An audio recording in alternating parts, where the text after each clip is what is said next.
Hi, I'm Milas. After graduation, I came home thinking I'd rest, regroup, maybe be welcomed back into the space I helped hold together.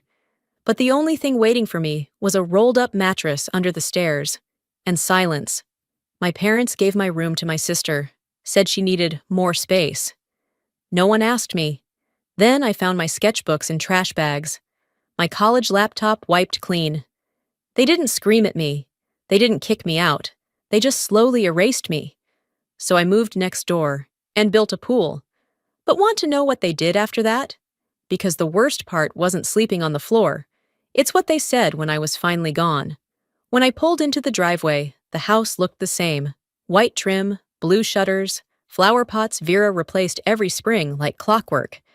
But something in me knew it wasn't. Not anymore. I sat in the car a minute longer than I needed to. Let the AC run while the engine idled, just long enough for the silence to tell me what words wouldn't. The front door opened. Vera didn't wave. She didn't come running like mothers do in those videos where kids surprise them after graduation. She just stood there, arms crossed over an apron she probably hadn't taken off since breakfast, and said, "You're here. Good." I grabbed my duffel and walked up the steps. Roland was behind her, holding a cup of coffee, eyes fixed on the TV behind me, instead of his daughter returning with a degree. No one asked how the ceremony went. No one said congratulations. Vera turned and walked inside before I even reached the door. Inside, the air was cool but sharp. The smell of lemon cleaner still lingered in the hallway. Familiar but sterile. My body knew every corner of this house, but that day, it didn't feel like mine anymore. She led me past the living room, where Callista's books were spread out like she'd claimed the entire surface as a library annex, and gestured toward the stair alcove. There, beneath the stairs, was a mattress. Thin, rolled up in a faded plaid sheet I hadn't seen since high school sleepovers. A pillow sat on top like a punctuation mark to whatever sentence this was supposed to be. "This will be your spot for now," Vera said without blinking. "Callista's LSAT prep needs full focus." I didn't say a word. Roland cleared his throat behind me, then muttered, "It's temporary. You know how your sister needs structure." I nodded once, said nothing. That night, while they sat at the dinner table talking about law school rankings, I lay on the floor. It was colder than I remembered. Not the tile, the treatment. The way I'd been downgraded from daughter to houseguest in the span of one sentence. I didn't cry. I didn't argue. I knew this house rewarded silence and punished the opposite. The next morning, I heard laughter from down the hall. I followed the sound, walked past the stairwell, and stopped outside what used to be my room. The door was wide open, new lighting, whiteboard on the wall, acrylic desk with gold legs, a corkboard pinned with motivational quotes. Callista stood beside Vera, both beaming as they posed for photos. The caption went up within minutes. "Proud to support our future lawyer, Sheeter Girlboss Callista." I stood in the hallway, unseen, while they celebrated the transfer of ownership like it was a real estate deal. Callista caught a glimpse of me in the reflection of the mirror and turned slightly. "I've needed this space for years," she said. "It's nice to finally have room to breathe." Vera laughed, adjusting a frame on the wall. "You deserve it, honey. You've worked so hard. The other one can sleep anywhere. The other one, not even my name, like I was a line item that had been quietly deleted." That night, I waited until the house had gone quiet before tiptoeing to the kitchen. I found a paper plate of cold spaghetti left on the counter. No note. No apology for forgetting I hadn't eaten. I sat alone, across from the TV Roland had left on mute. He always did that. Turned the sound down instead of turning the conversation up. Vera walked in briefly to refill her water. "We'll need you to keep things tidy while you figure out your next move," she said, as if I'd walked in off the street and asked for temporary shelter. On my way back to the mattress, I noticed my old World's Best Daughter mug holding a handful of spatulas in Callista's new room. I lay down, pulled the blanket over me, stared at the ceiling. Above me, her Spotify playlist played through the wall like a victory anthem. My spine ached, not from the floor, but from how deeply I had allowed them to see me as low maintenance. By morning, my back had molded to the floor's shape, every muscle stiff like I'd slept on concrete. I shuffled toward the kitchen, trying not to wake anyone, though part of me hoped I would. Let them see me stepping over my own dignity. The coffee machine groaned louder than usual. I reached for a mug, but the cabinet was nearly empty. I grabbed a chipped one with a faded cartoon owl, Callista's old study buddy cup. Ironic. As the pot dripped, I leaned against the counter and glanced up at the family calendar Vera kept taped to the fridge. She loved planning. Color-coded markers, cute stickers, every birthday, dentist appointment, HOA meeting labeled and circled. July stared back at me. Roland, July 3rd. The cat, July 12th. Callista, August 2nd, but somehow still had a giant gold star. My name wasn't there. I checked again, like I'd missed it somehow. I hadn't. Vera walked in wearing the same bathrobe she'd had since I was in high school, flipping through mail. I kept my tone even. Did we change calendars? She didn't even glance up.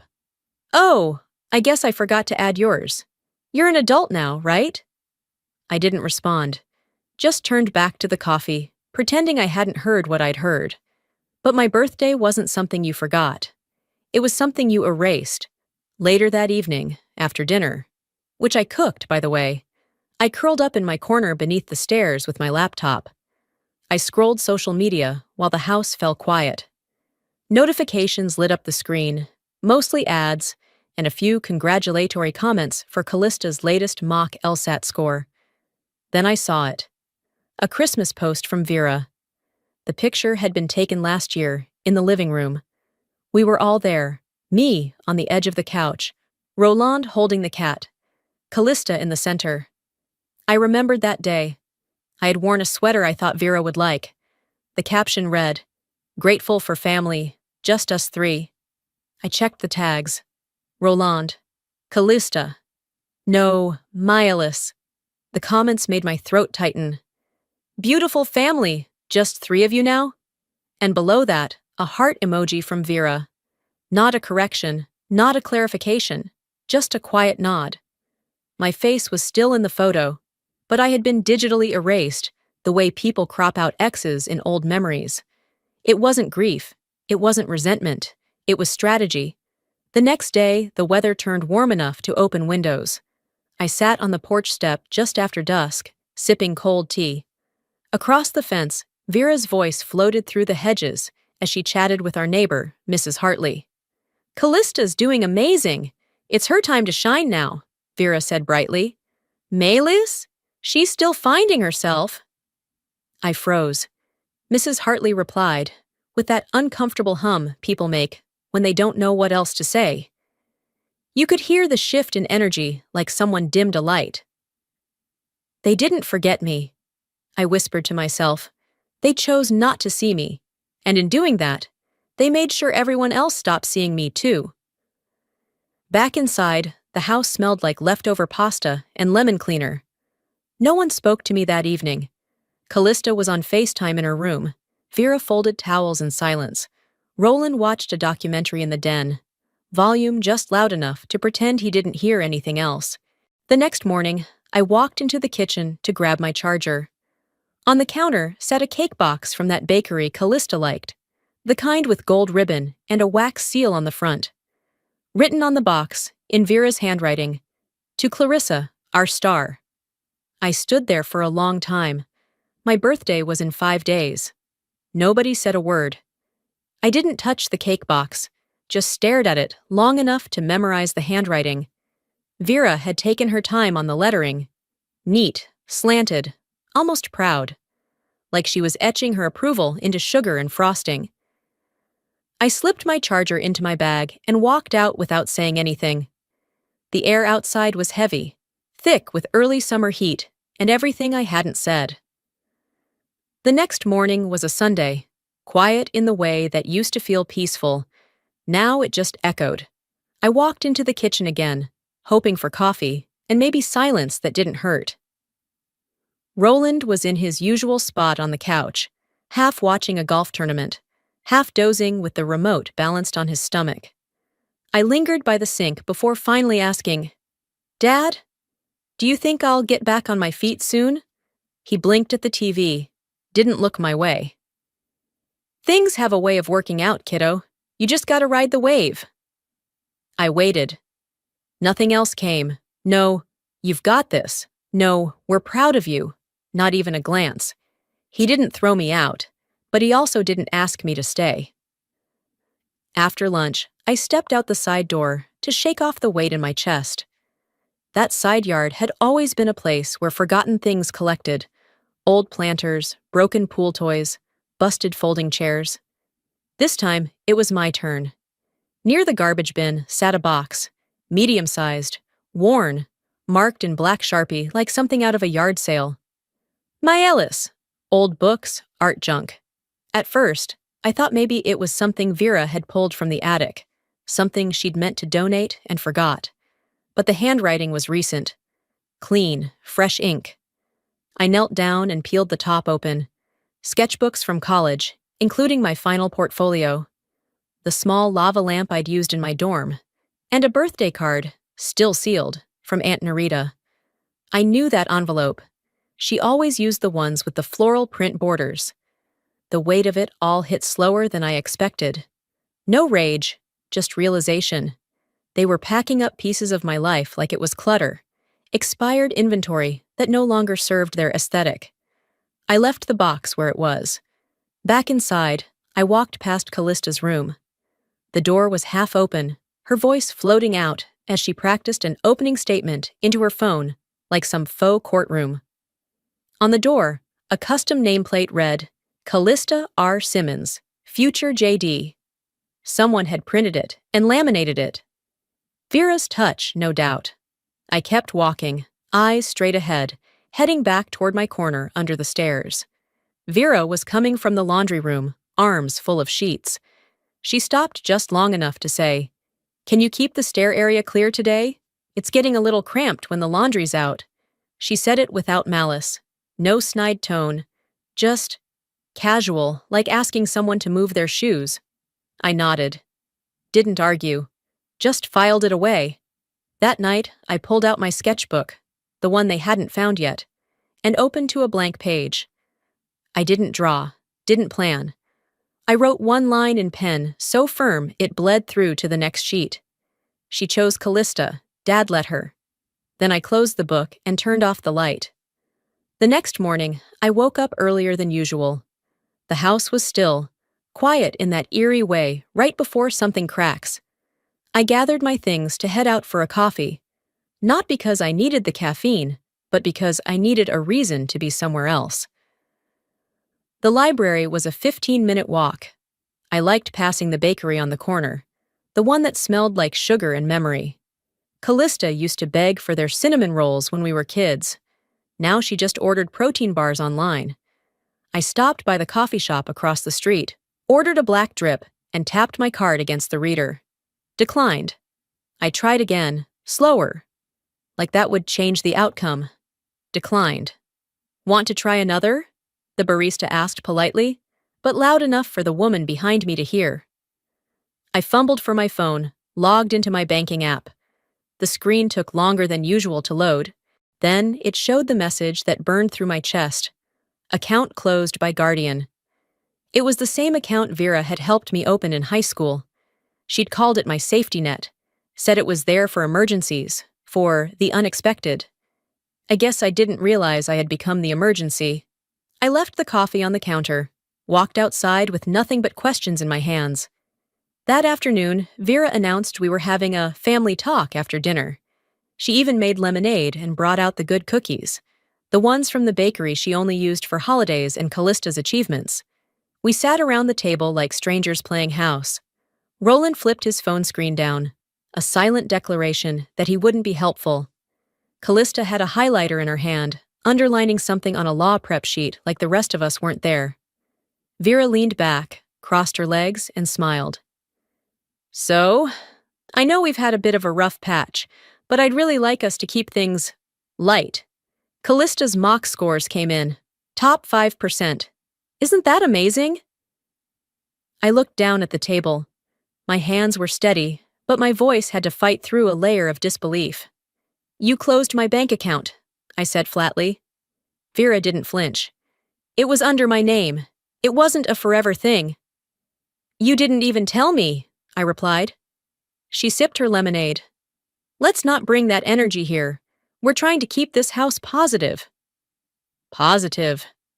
That word. Like my frustration was a toxin, like I was something they had to scrub clean to keep the vibe right.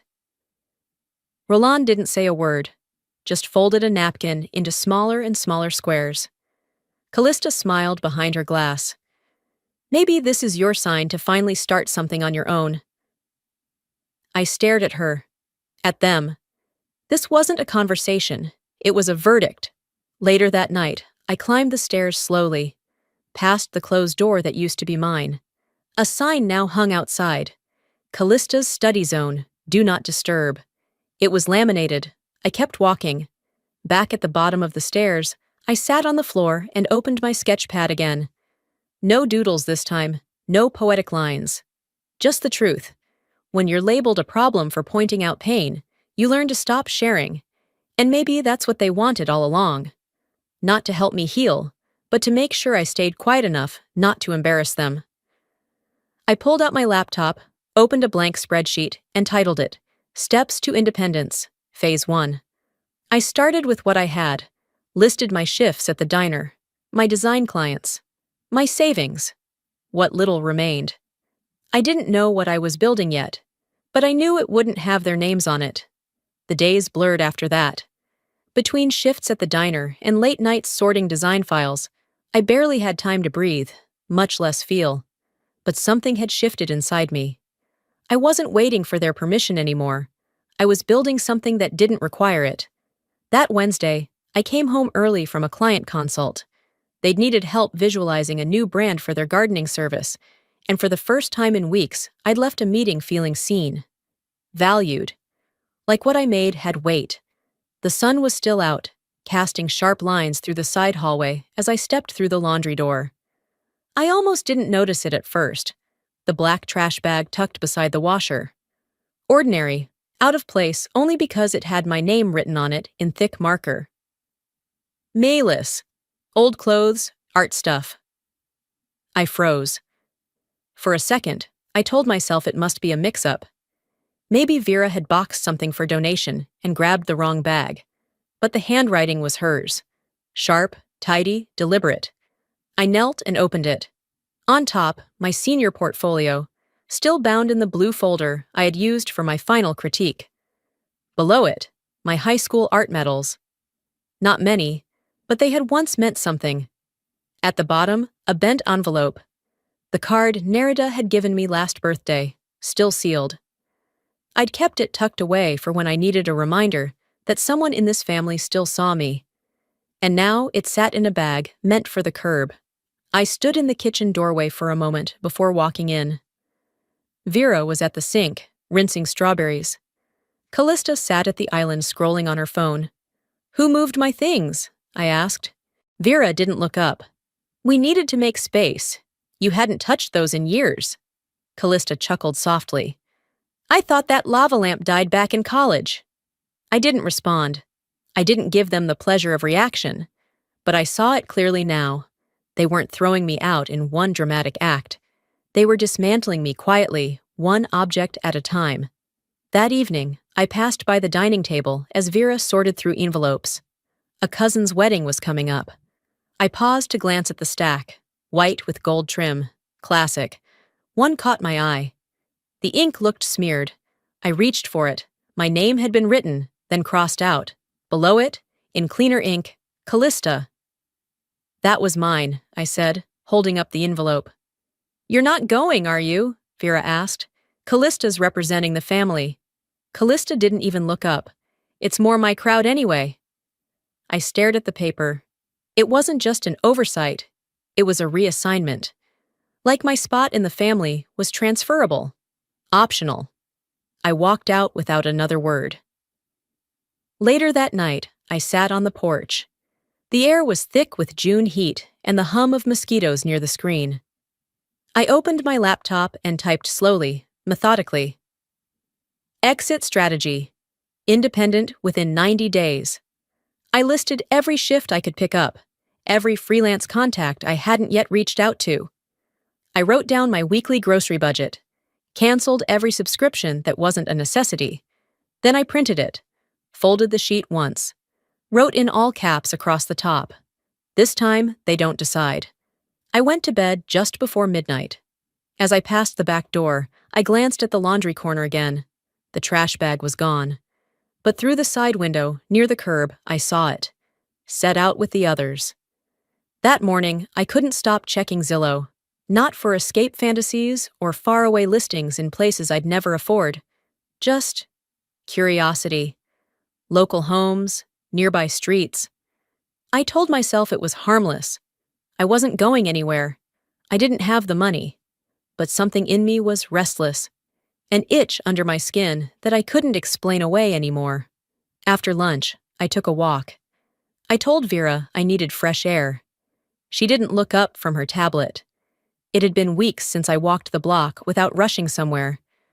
The neighborhood felt smaller now, like it had shrunk without my permission.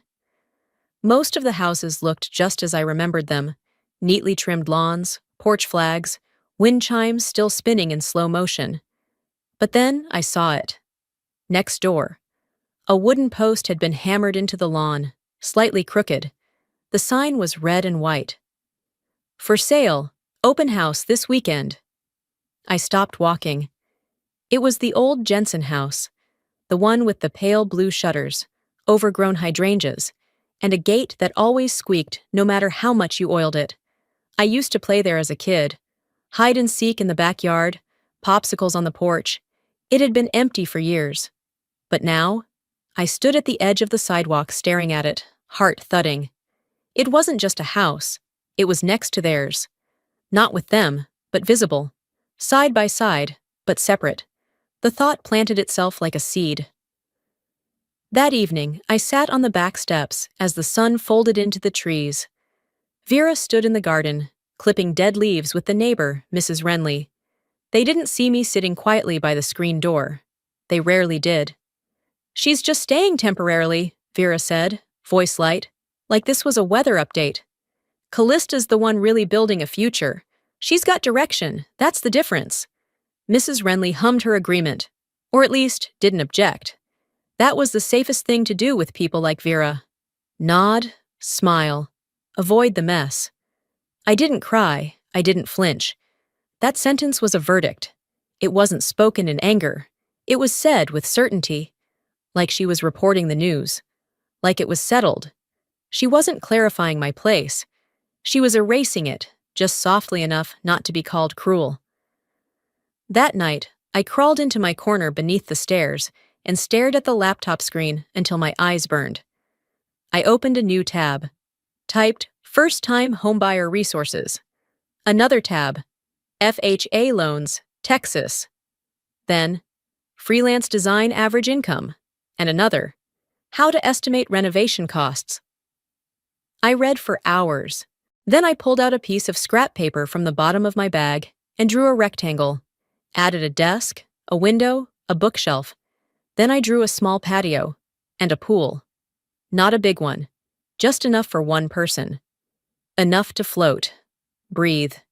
It wasn't for guests. It wasn't for Instagram. It was for me. They'd never give me a seat at their table. I'd accepted that, but I could build one next door. And when I sat down, it would be because I chose the chair, not because someone pulled it out for me. The next morning, while reheating old coffee, my phone buzzed. An alert from Zillow. Price drop, 4278, Magnolia Lane, now listed at $172,900. I stared at it. Then, quietly, I smiled. The price drop buzzed in my pocket all day. I didn't reply to the alert, didn't bookmark the listing, but the numbers sat with me, burned themselves into the back of my mind like a dare I wasn't sure I was allowed to accept. That night, I was reviewing brand sketches for a new client, a florist who wanted to reintroduce her business after 20 years of word of mouth. She was sweet, blunt, and didn't care about hashtags. Just wanted her story to be seen again, While exporting the files, I mindlessly opened Instagram. Big mistake. The screen opened to Callista's story. She was filming a room tour. My old room. From junk room to glam zone, she said, camera panning over white furniture, fairy lights, a wall of Polaroids, none of which included me. We had to totally start from scratch. The energy in here used to be so stale. Vera laughed in the background. It was a mess. We barely saved anything. They didn't just redecorate, they erased, painted over my memory like I'd been a bad stain. I watched the whole video, twice. Her caption sealed it. Choose new era, or glow up. Make space for what matters. Not a single word about who lived there first, about the girl who slept under the stairs while they built this new shrine. I wasn't even angry yet. I was stunned. They made it content. The next night, I opened Instagram again. I don't know why. Maybe I hoped I'd misread it all. Maybe I wanted proof that it wasn't as cruel as it felt. Instead, I saw her post. A black background, white script. Some people are chapters, others are the whole story. Caption: know your role. Some people just fill space. The comments rolled in like confetti. Yes! Say it louder for the ones still hanging around. You're everything, girl. I didn't comment. I didn't like it. But I saved the post. Not because I needed a reminder of what she said, but because someday someone would ask me why I left, and I wanted to show them the answer. I sat with that for a while. Then opened a new file on my computer and began piecing together a mood board for my next client, a landscaping company needing a new brand. But halfway through, I renamed the project, Presence Without Permission. The collage started forming around the edges. A keyhole, a small backyard patio, a woman's silhouette standing in her own doorway, holding nothing but a coffee cup and her own piece. I added the word threshold, then blueprint, then view. At the top, in white sans serif, the person they thought wouldn't fight back is building a view they can't block. I stared at it for a while, hands still on the keyboard, then leaned back and closed my eyes. It wasn't anger anymore. It was strategy. Later that night, I got an email from a new lead. Loved your work for Bloom & Root. I'm launching a small interior brand, interested in logo and full visual identity. Budget approved. I read the message twice, smiled. They weren't done erasing me, but they no longer controlled the narrative. By sunrise, I had already dressed, packed, and folded the lease draft twice before slipping it into my backpack. The house was still. That particular kind of quiet that didn't feel earned, just imposed. I walked down the hallway with calm I hadn't felt in years. My feet moved without hesitation, and yet my heart held a steady, cool beat. I paused at the side cabinet near the laundry room. That's where I kept everything that mattered: birth certificate, tax forms, and my emergency envelope. It was always locked. Until today. The latch clicked open with no effort. Inside, my files were shuffled. One folder was missing entirely. The envelope was gone. Not moved. Not buried. Gone. I stood there longer than I probably should have, waiting to hear someone explain. But the hallway stayed silent, smug, and still. Vera was in the kitchen, wiping down the counters like it was just another morning. Callista was on the phone, her voice saccharine and loud, something about brand opportunities and targeting Gen Z engagement. Roland sat nearby, flipping through the newspaper like it was still 1995. I walked in and set my hand on the back of a chair. "Did you open my drawer?" I asked. Vera didn't flinch. "It's my house. You don't get to claim corners." Callista laughed like I'd told a joke. "No," I said, voice steady. "I asked a real question." Vera turned to face me then. Her face held that familiar tone, the one she wore during parent-teacher conferences and HOA meetings. Civil, prepared. "You shouldn't leave things lying around if they're that important." It wasn't lying around. It was locked. But facts didn't matter in this house, not if they made anyone else look bad. I didn't argue. I didn't raise my voice. I just walked out and shut the door gently behind me. At the diner that evening, I was halfway through my shift when my phone buzzed. Unknown number. Financial services. I stepped into the back hallway near the dish pit and answered. Hi, this is Megan with FAFSA Processing. We're following up about your recent application. Looks like your guarantor has been removed. The refinancing can't proceed without a new one in place. My chest went cold. Wait, what? Looks like the parent signature was revoked. You'll need to reapply as an independent. I logged into my account as soon as I got off the call. There it was. Vera's name, gone. A red alert flashing across the screen. Application denied.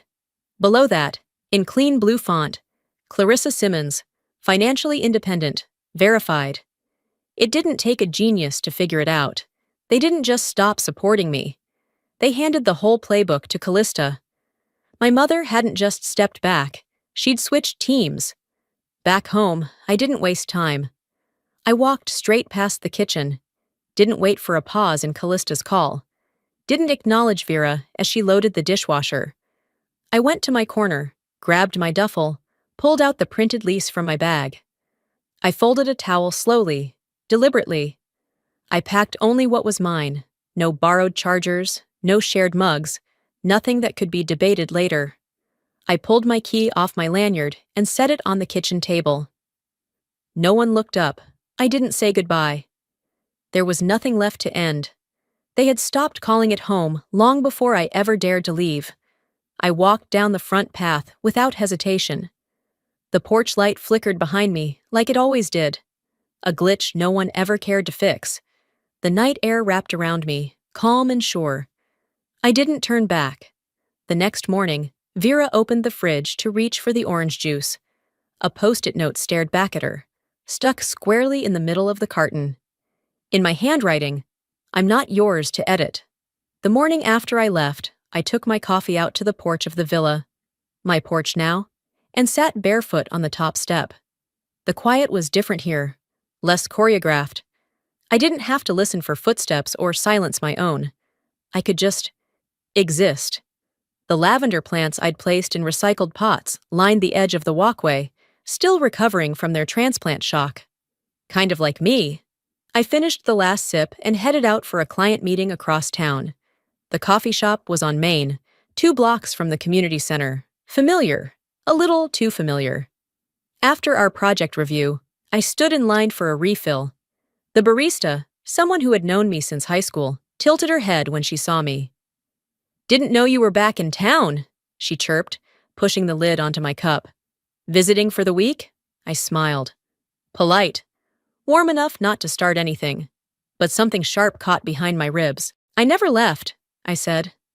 She blinked. "Oh, huh. Thought you were out of state or something."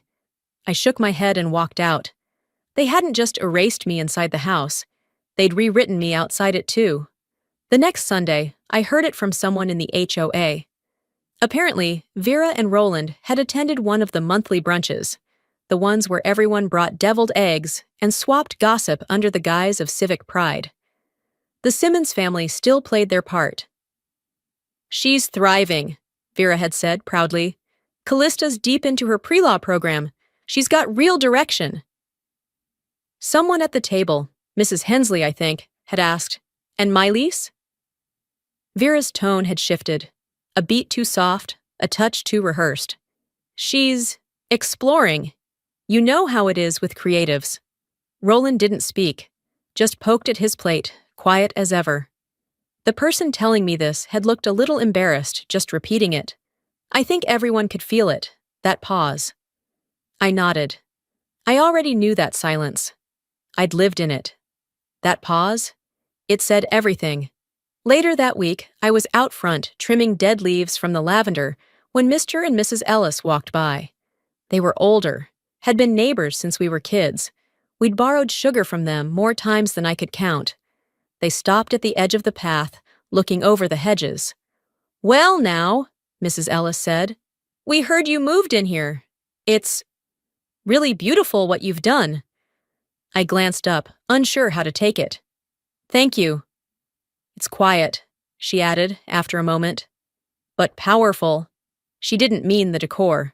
She meant me, the house, the statement. They waved and kept walking. I watched them go, then turned back to the plants. That evening, after I showered and folded laundry, I found a small envelope slid under my door. The handwriting on the front was simple, familiar. Inside was a torn sheet of lined paper, the kind Roland always kept in a kitchen drawer for to-do lists and grocery reminders. The note had only one sentence. Your mother doesn't know I wrote this, but I saw what they did. I'm sorry. No name, no signature, just the weight of something that had taken years to come loose. I sat down on the edge of the bed, the paper still open in my hand, and for the first time in a long time, I didn't feel invisible. Not entirely. The next day, I pulled out my old laptop to prep for a client consult. The villa was quiet, the morning light slanting through the blinds, dust catching in the air like it had nowhere better to be. I clicked the power button and waited. The familiar startup tone buzzed, and for a moment, everything felt normal. But when the screen loaded, it wasn't my desktop.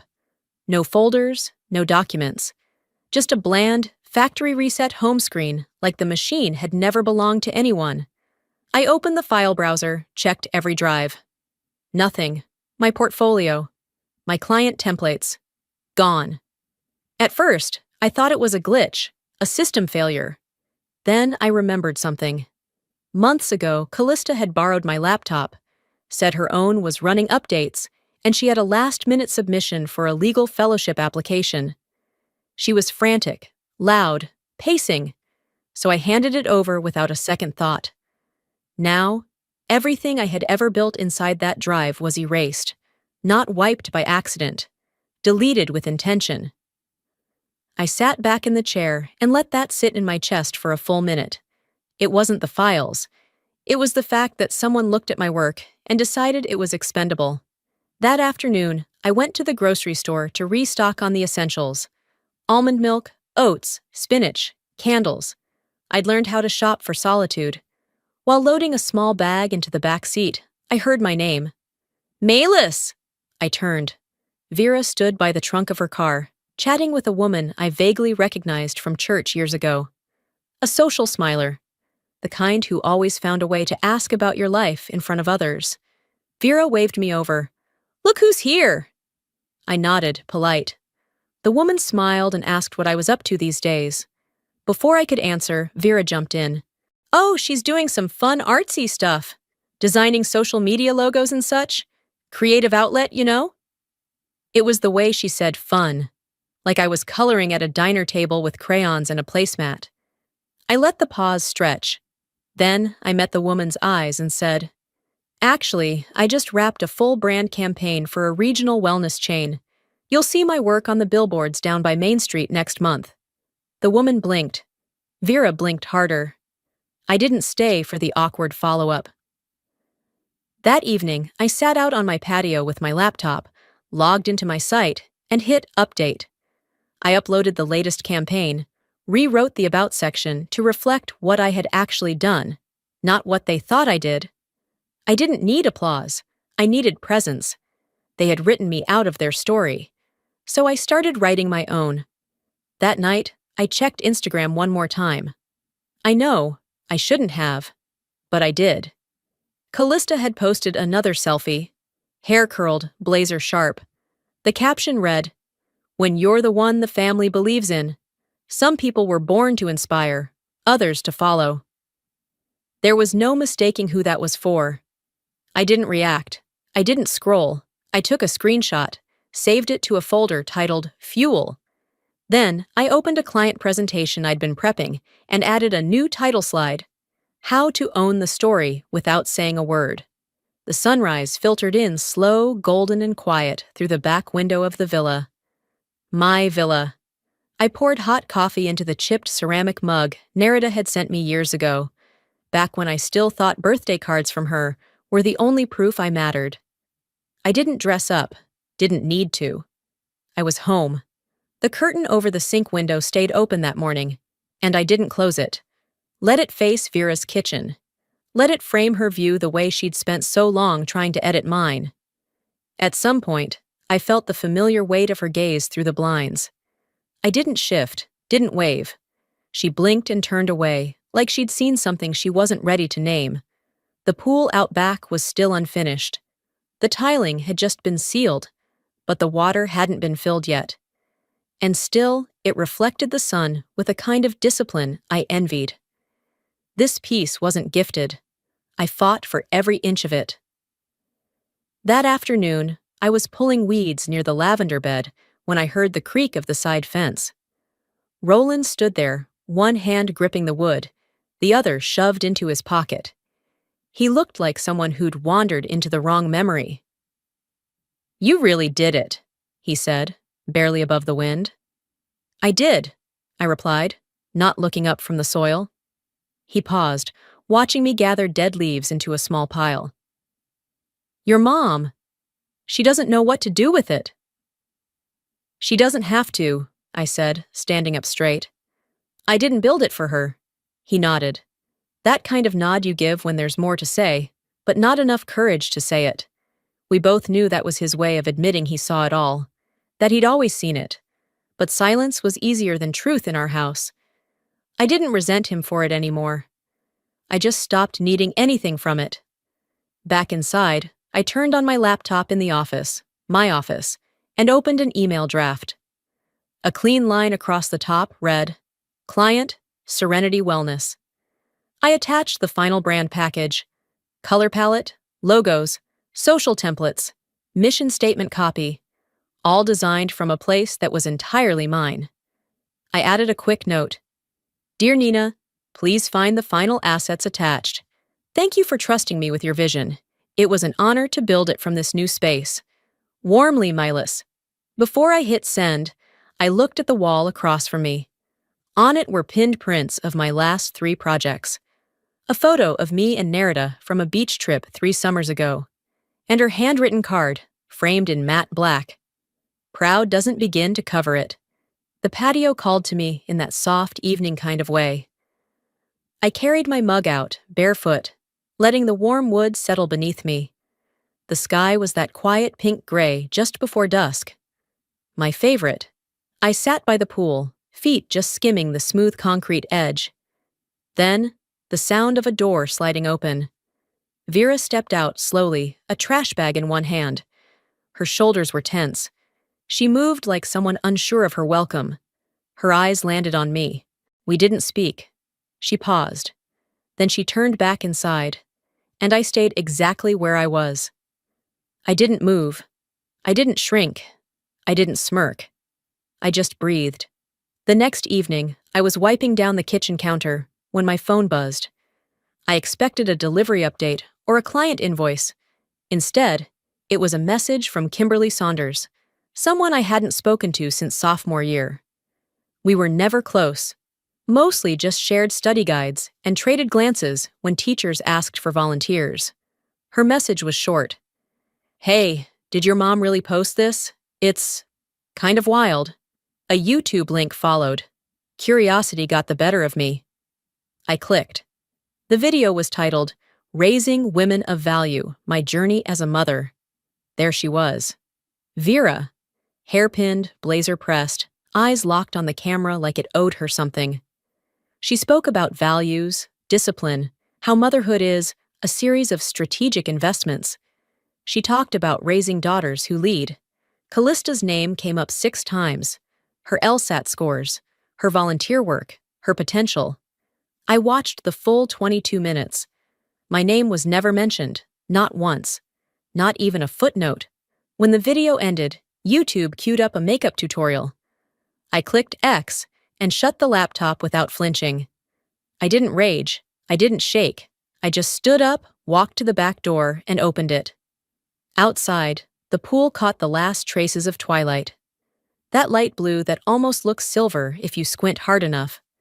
I stepped out, barefoot, the concrete still warm from the day. That weekend, I hosted dinner. Nothing fancy, just grilled vegetables, a bowl of herbed couscous, and wine in mismatched glasses. Nerida came, wearing her usual linen shirt and bringing a pie I suspected she'd bought instead of baked. Two of my clients came by too, Lauren from the wellness chain and Derek from the florist project. They'd never met each other, but talked like old friends under the string lights I'd stapled across the fence. We didn't toast. We didn't make speeches. But then, as we leaned back in our chairs and the night settled soft around us, Nerida raised her glass and said, "To the kind of strength that doesn't need a witness, but earns one anyway." I didn't cry. I didn't say thank you. I just lifted my glass back, nodded once, and felt full in a way no holiday dinner at Vera's ever managed. Later, when everyone had gone and the candles burned low, I opened my laptop again. This time, I navigated to my site. Clicked About the Founder, typed slowly. When they gave my room away, they gave me something else, a reason to build what they couldn't take from me. I hit Publish. That morning, I woke before the alarm. The house was still, birds just beginning to speak. I pulled on a robe, opened the sliding door, and stepped into the crisp morning. Across the fence, Vera's curtain was open. She was there, her silhouette stiff, eyes locked across the yard. She didn't move. Neither did I. I picked up my towel, walked calmly to the pool, and slid into the water. Not to swim, not to escape. Just to float, steady, still, certain. Some things are built in silence. Some views are only visible when you stop looking back.